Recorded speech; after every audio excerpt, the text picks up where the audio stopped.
Sabe que eu ao longo de tanto tempo fazendo telejornal, eu sempre me senti muito emocionado e algumas vezes quase eu perdi controle na apresentação de notícias, quando eu via crianças falando de desemprego do pai, criança que escrevia para o Papai Noel pedindo para resolver um problema da saúde da família, criança falando que não tinha comida em casa.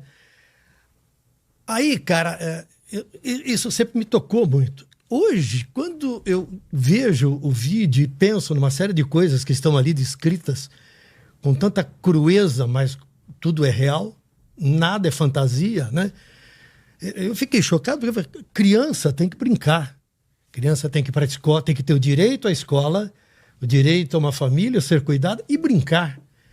E aí você vê uma situação dessa que é uma inversão completa de valores. Absurdo, completo. Completo.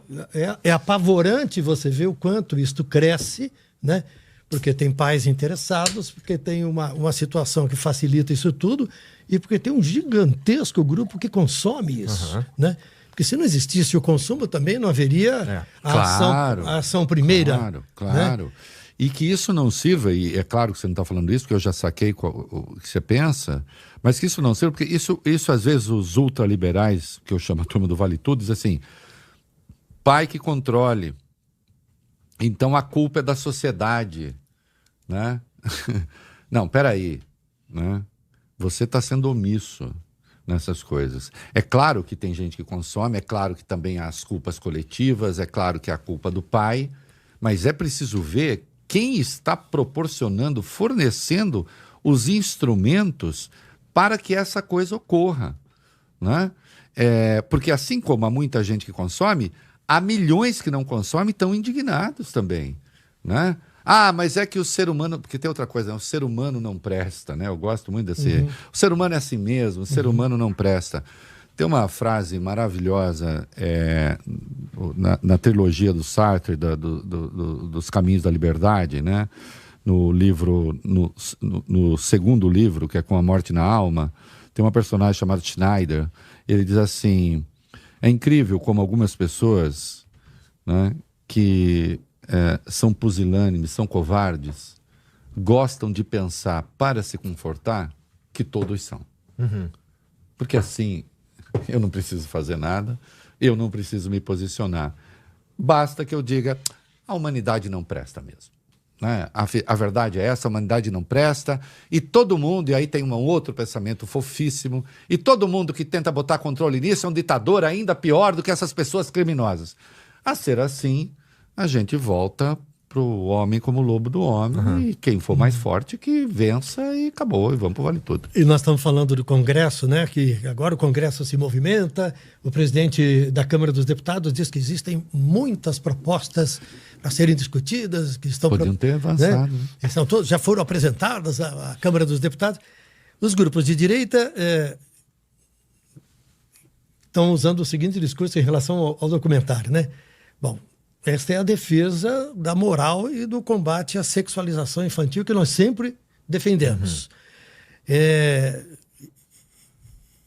E aí o Felca também está se justificando para regular e censurar as redes sociais. Já a esquerda diz que vamos continuar lutando pela pauta de proteção dos direitos, mas vamos fazer a regulação digital. E vamos responsabilizar os infratores. Então, os grupos políticos acabam, cada um a seu jeito, moldando o seu entendimento de tudo aquilo que foi dito no vídeo, né? As denúncias pesadíssimas, mas cada um molda o seu discurso para fazer a defesa que é do seu interesse. Sim, o que é da democracia é bom que seja assim. É bom que seja essa disputa. Só que não há um empate aí. Não há um empate. Porque, efetivamente, há aqueles que tentaram controlar as redes, controlar nesse sentido que eu estou falando, de impor limites, e os limites eram muito claros. A proposta do Orlando Silva jamais foi uma proposta de censura. A proposta da própria Tabata jamais foi uma proposta de censura. Isso é mentira. Nunca foi um processo de censura. Acontece que eles dependem da multiplicação e da expansão da política do ódio. Como eles sabem que a política do ódio, em havendo alguma regulação das redes, ela será contida, então aí eles vêm com essa conversa. Não podemos usar isso para censurar. Ninguém quer usar para censurar.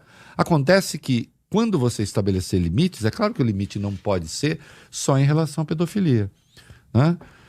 Porque agora nós temos aquilo que eles defendem, aquilo que o voto do André Mendonça, ministro, eu o convidei hoje, vou convidar de novo aqui no Flow, esse poder que o Flow tem. Foca em mim. Eu convidei hoje a falar assim, dei um voto ruim, meu voto é uma porcaria. Eu ignorei o que estava sendo votado só para fazer a vontade de Bolsonaro. E eu não estou pregando seu impeachment por isso, hein? Nem que isso seja hostilizado. Até a gente se encontrou, só foi muito gentil também. Mas o seu voto é uma porcaria. Porque o seu voto impede que se faça qualquer coisa. O seu voto caçaria pedófilo a pedófilo, pedófilo a pedófilo. Nós teríamos que criar um poder judiciário, uma vara especializada só para caçar pedófilos. Eu desafio a dizer que não é assim, o senhor sabe que é assim, né? Eu li seu voto na íntegra. Um dos piores votos que já passaram pelo Supremo, porque o senhor fez discurso ideológico. O senhor ignorou, inclusive, os 2 recursos extraordinários que estavam sendo votados. Por isso não há empate. Vocês, bolsonaristas, estão sendo coniventes com isso que está ali. Embora a Damares fique inventando coisa de criança banguela, que faz não sei o quê. A gente viu aquele discurso horroroso que ela fez uma vez na igreja. Né? Mas mesmo assim, bom, tá. O que você está dizendo é que, por mais que todo mundo seja contra, porque isso é óbvio, né? Todo mundo é contra claro. Esse tipo de coisa. Não são pelos mesmos motivos, porque a galera, você diz que a galera bolsonarista entra numa de, tá, isso aqui tá acontecendo, temos que punir, mas não podemos mexer em como as redes sociais funcionam. Isso. Ou seja, você pune a superfície, você não arruma uma solução estrutural. Você pune a superfície, vou punir esse pedófilo, o tal do Ítalo e mais não sei quem. Aparecendo um outro, a gente pune. É isso que eu estou dizendo, nós vamos ficar correndo atrás de pedófilo. O que a gente precisa ter é a rede saber que ela tem o dever do cuidado. Nessa questão e em outras questões também, né? Não só nessa. Então, que a direita tente isolar isso tente tomar isso como um fato isolado para não haver a regulação, ok, é o jogo dela.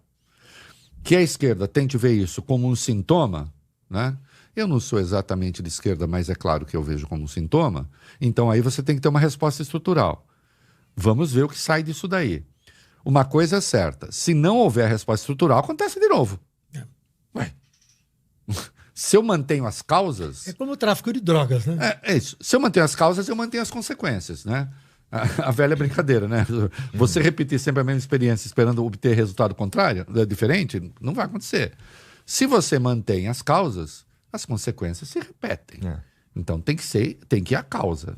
Né? E como é que vocês veem...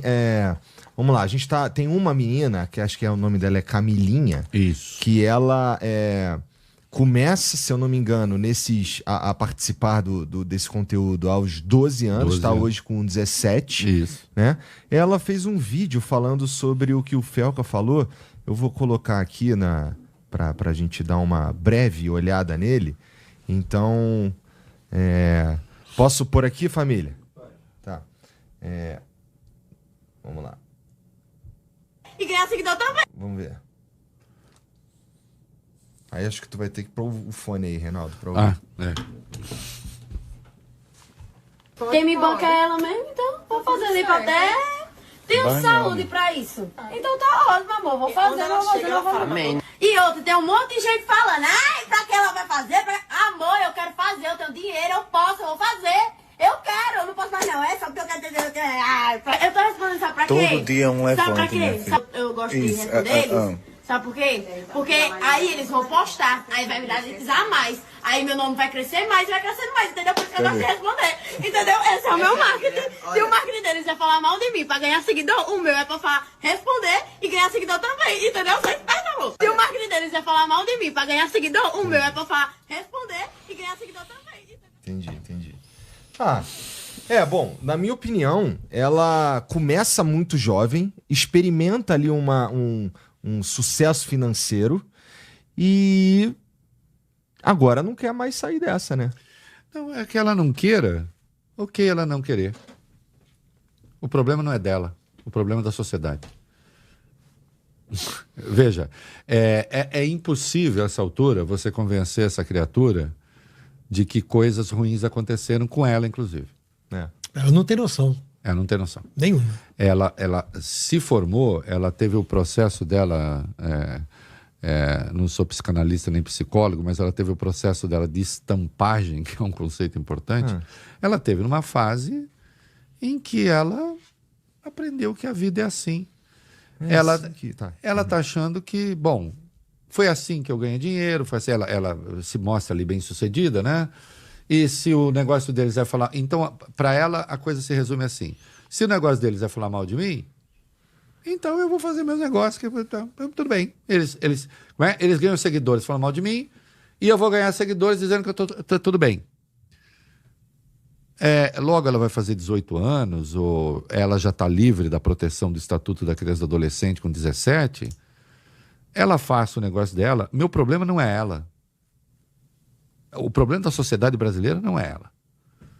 Né? O problema da sociedade brasileira são os criminosos que mobilizam crianças. Esses têm de ser punidos. Existe um Código Penal para isso. Existe um Estatuto da Criança e do Adolescente para isso. Existe um Ministério Público para isso.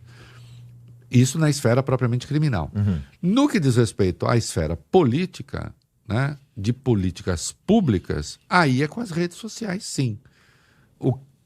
Que estrutura está sendo usada, que infraestrutura está sendo usada para que isso aconteça. Né? E o que está sendo usado para que isso aconteça, mobilizando crianças, nós sabemos onde está. E aquilo que o Supremo votou já é, se não eficaz, mas já tem poder para coibir isso. Né? Vamos ver o que é que o Congresso consegue produzir, né? E certamente esse debate vai ser muito interessante, porque as muitas hipocrisias vão se multiplicando nesse negócio, não tenha dúvida disso. E né? pedofilia é crime, né? Ponto. Isso, Então, pronto. Ponto. A velha história. Né, o final dessa história toda é a pedofilia, Sim, uma gigantesca rede que usa, que consome e que tem uma série de coisas que só bem mais tarde que a pessoa, já quando adulta, vai ter todos os problemas decorrentes daquilo que aconteceu ao longo do tempo. Enfim. E esse debate é muito interessante, porque é o seguinte, a pedofilia também é um problema psíquico, também é uma marca psíquica, é uma fratura psíquica, isso comprovadamente é.